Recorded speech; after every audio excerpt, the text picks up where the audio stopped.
Good morning, good afternoon, and good evening. We are from Climate Risk and Finance Council.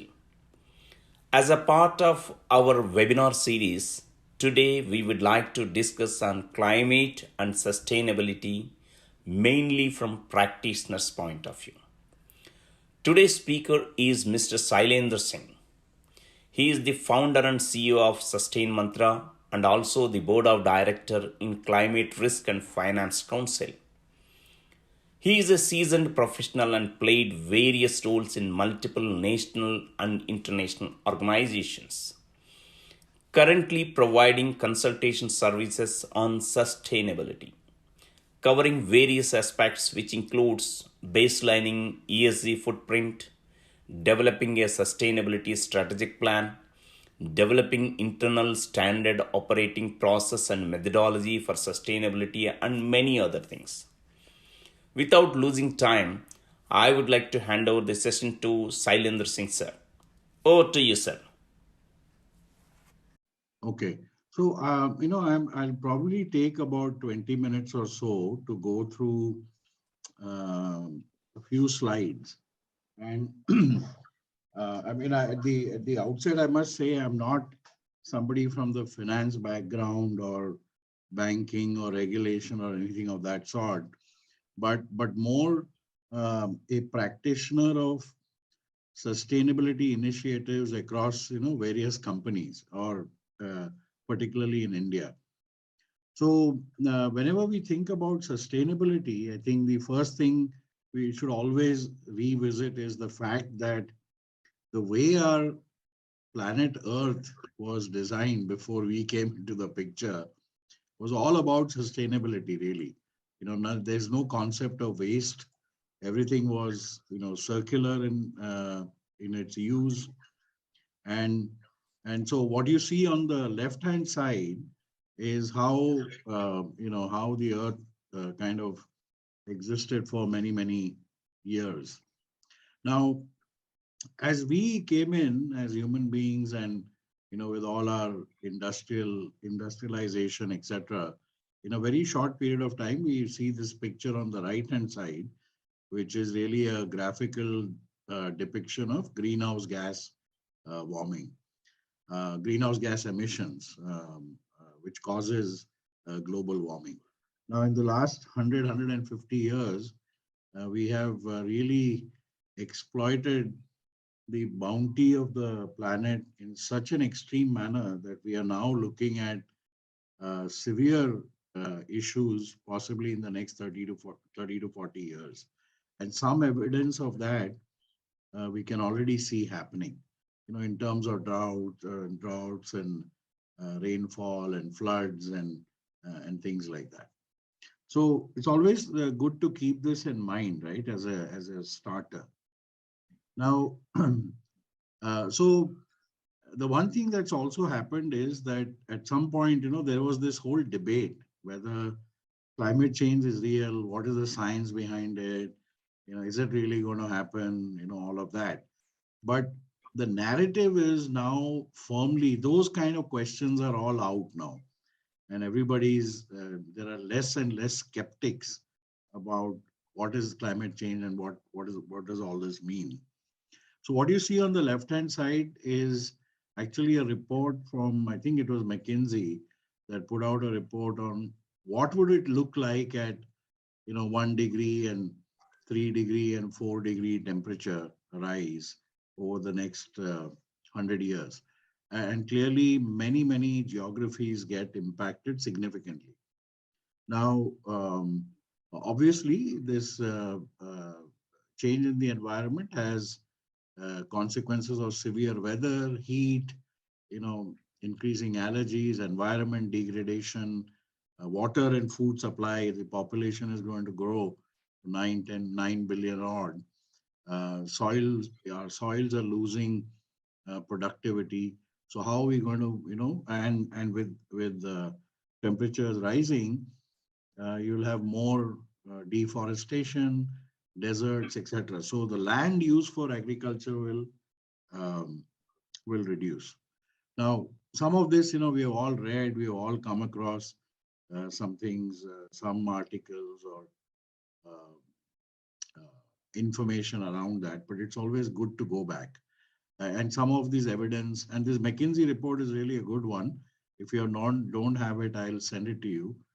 It looks at various scenarios and what could happen. And in many, the picture on the right hand side, I think is from India. You know, the way people are grappling with rising temperatures, air conditioners, and one thing leads to another. So it's not something in the future, right? It's here.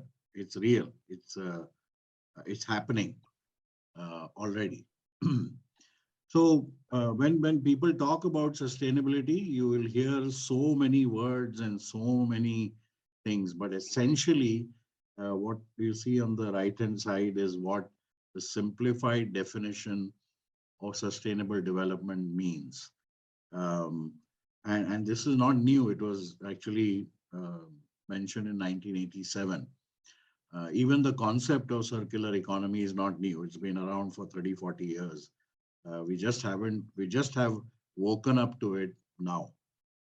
So with it's also evident that when you look at it's a simple statement, but behind that is a complex set of phenomena and uh, uh, so many moving parts that have to all come together if you've got to make progress. Now, all reports suggest that we are not, as a planet or as a uh, various corporates and other initiatives, we are not on track to deliver 2030 goals. Neither are we on track to deliver 2050 goals. So the 1.5 degrees global warming, we are way behind that. And what you see is still skepticism, not skepticism, but still a lot of negotiations going on at the high level, at country levels, in terms of what should be the commitment. There's a big issue about financing the transition and the commitments that some of the G20 countries had made for making sure that funds required for the transition would be available. 100 billion was promised. I think what's actually come out of it is even less than 20 billion. So there are real issues there. So this is another concept that I wanted to see, and maybe some of you have seen it, some are already familiar with it.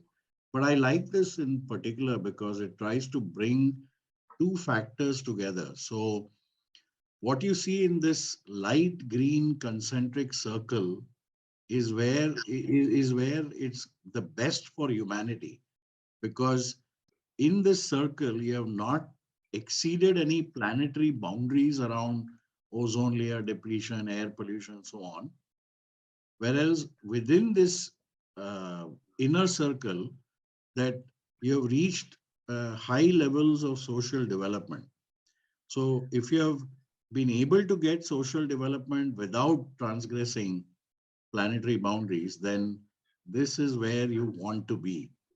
And to me, this approach brings, I like this approach because it gets the concept of social development along with certain environmental uh, issues on one page, and it's easy to sort of visualize and understand. Now, on the right hand side, as an example, if you see on the um, on the biophysical boundaries or the planetary boundaries, and I this was more sort of in the context of India, that we are not very bad. You know, if you look at the um, planetary boundaries that have been exceeded in some other countries, we are not very bad there. I mean, of course, certain boundaries we have exceeded, but we are still okay.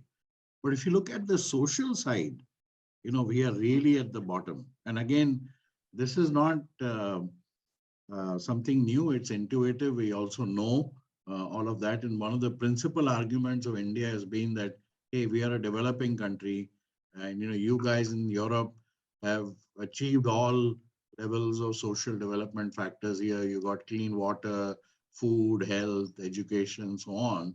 We still have ways to go.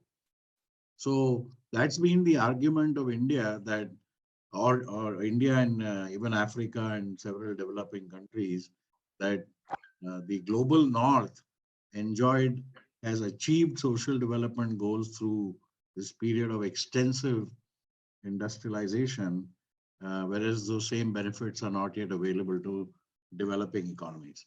So I just thought I'll throw this up here because you got to understand this in the larger context.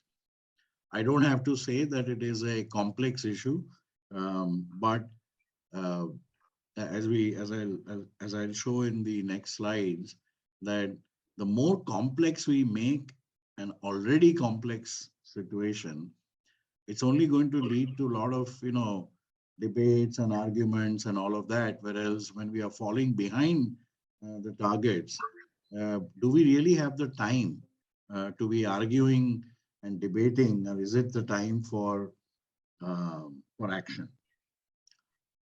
Another thing that you would have heard of, and you see this picture on the left hand side, right? These 17 social development goals by United Nations. And actually, I don't like the way this has been depicted. It's in a square. What I like is this picture on the right hand side, and that kind of prioritizes in one way these 17 social development goals.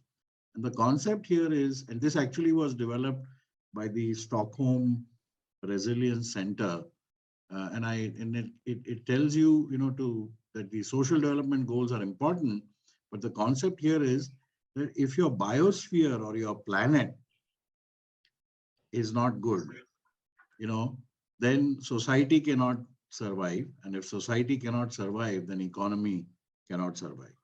So one could argue that what's most, if you have to really prioritize where should you spend your money and be focused on and things, one could argue that spending it on things like life on land, oceans, all of that, which is directly responsible for rejuvenating the planet, is probably the right place to start. you know and potentially, because without the foundation, everything else is kind of meaningless in a way. Now, easier said than done, but in a complex issue, how do you get focus? How do you get priorities set? And how do you make sure that you're allocating the right set of resources for the most urgent and fundamental problems that we have to deal with? So, so this is one. Now, clearly, then this is one of my pet peeves is that just look at this slide, right? And imagine you're a company that wants to start a sustainability journey.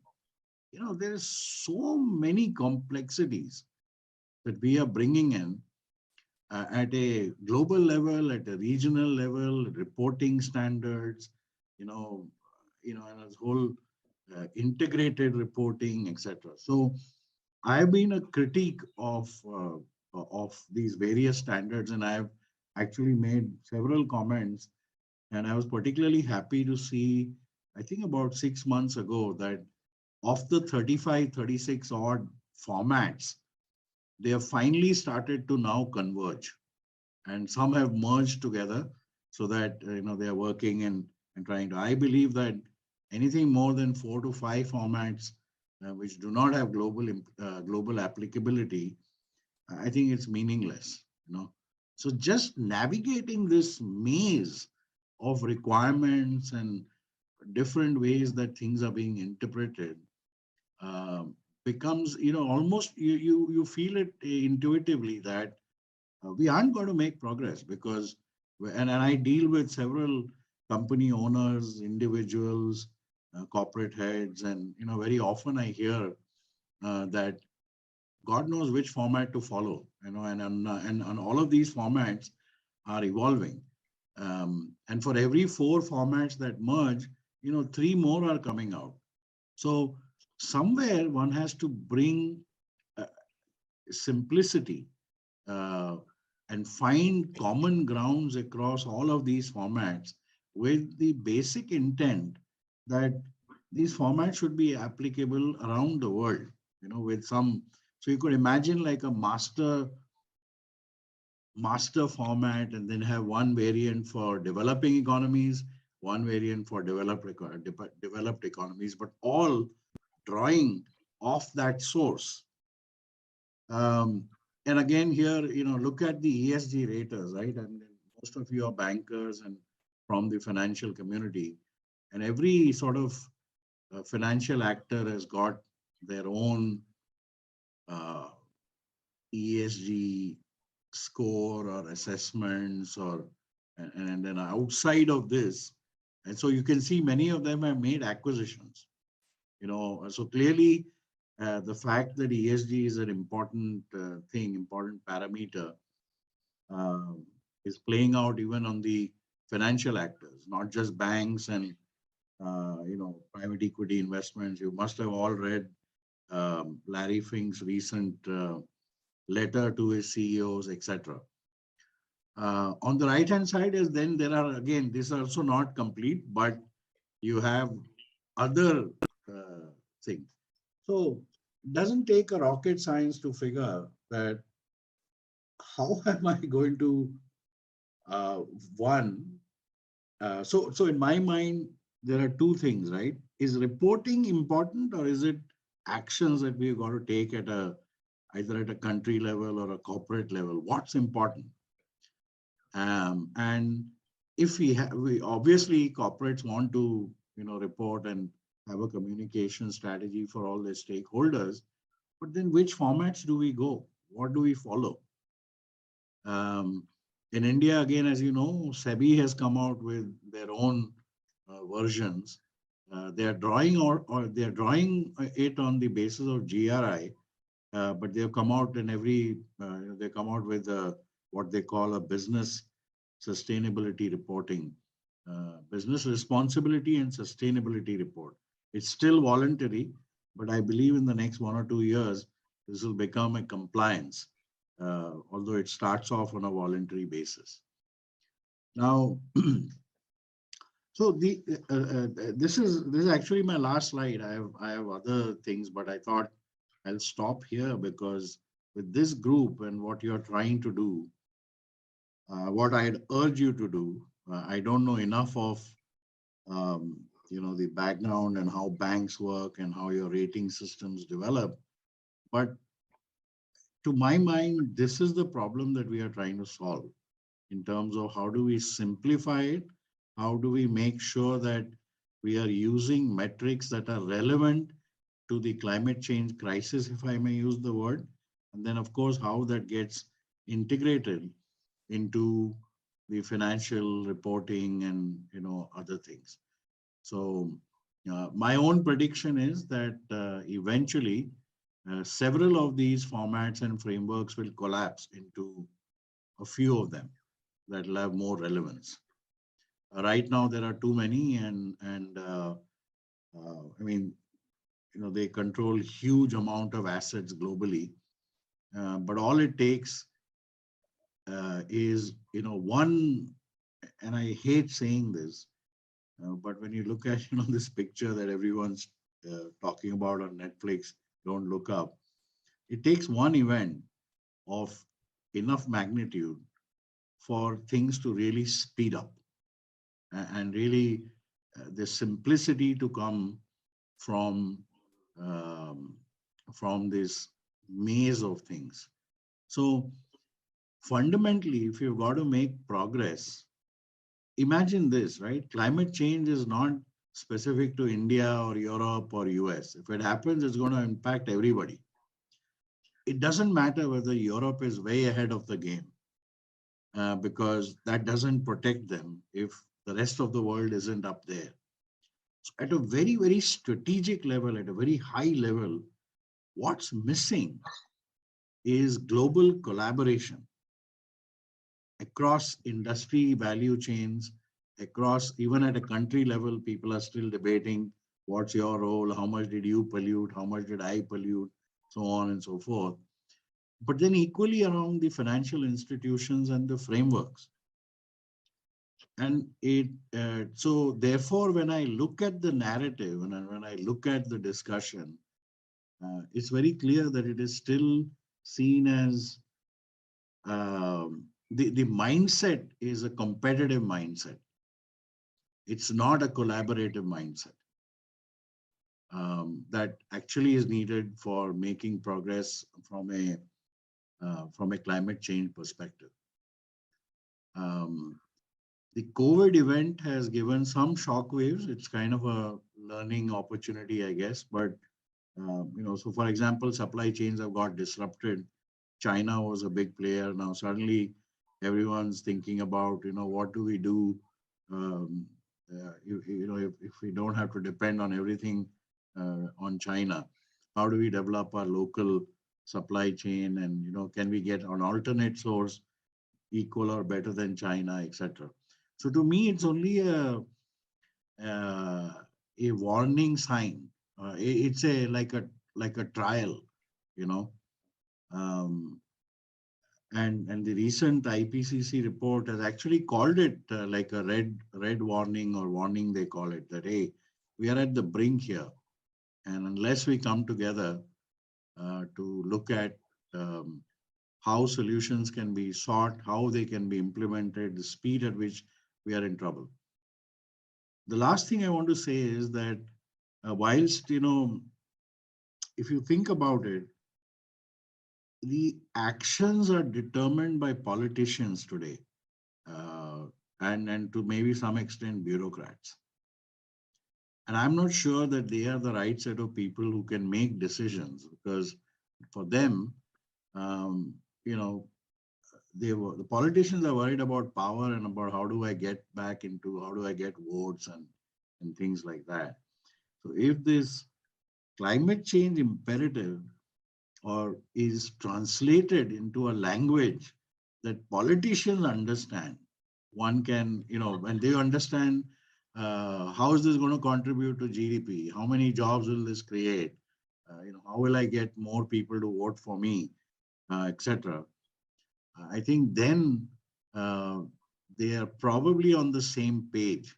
So it's almost like you got to have a central story with different communication points for different stakeholders, but particularly politicians and bureaucrats.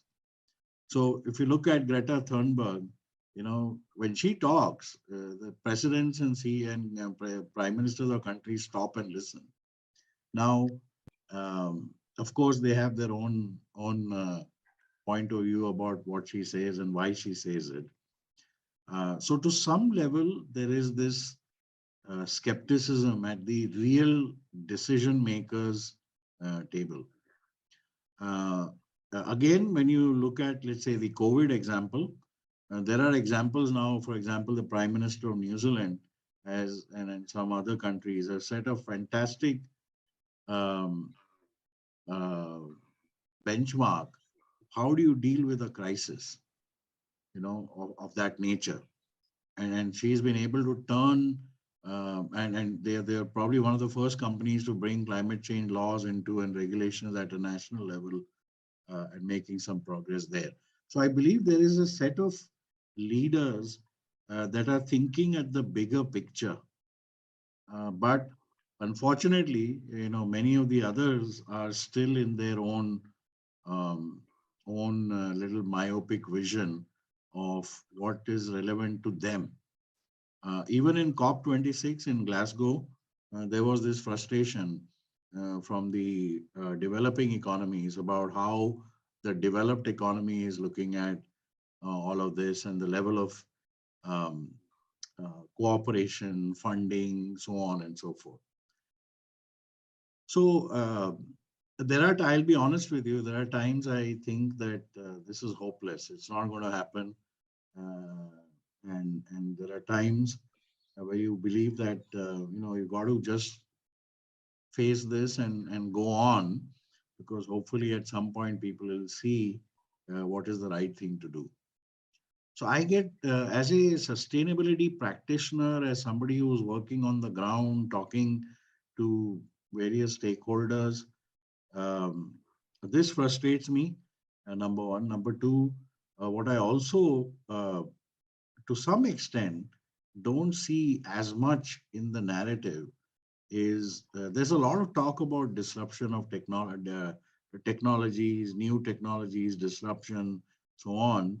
Of course, finance and how the transition will happen, but very little talk about how people who will get impacted by climate change events. How do we make sure that the transition is just and fair to the poorest of the poor? Because usually what happens, it is the poorest of the poor that suffers the most, in terms of relocation and so on. In India, we saw examples of that when the uh, workers had to come back from towns where they had jobs. They to go back to their villages. The government could not even provide transport back to them. Many of them walked 600, 800 kilometers with family and everything in tow. Some died on the way. So yeah, it's hard when we see this. That this is what COVID did. Imagine what some of these climate change events could do, and it's happening today. There will be wide scale migration of people. Labor will become a problem, and we saw, at least in India, we have seen it, that as labor went back to the villages, businesses in towns and cities suffered. You know, they're still suffering because.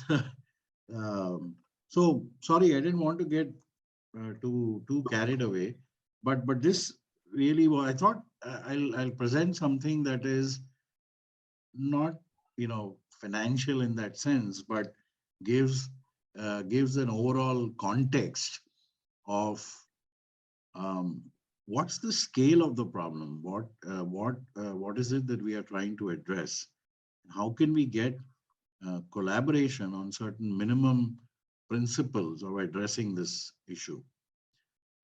Maybe some of you can comment later, or if you have a point of view. I do believe I have had in certain sessions questions placed to the director of GRI and CDP and all of that, and they didn't have a convincing answer, about what's the way forward. So, so it is a real issue. It's a pain point that at some point that some solution has to be brought.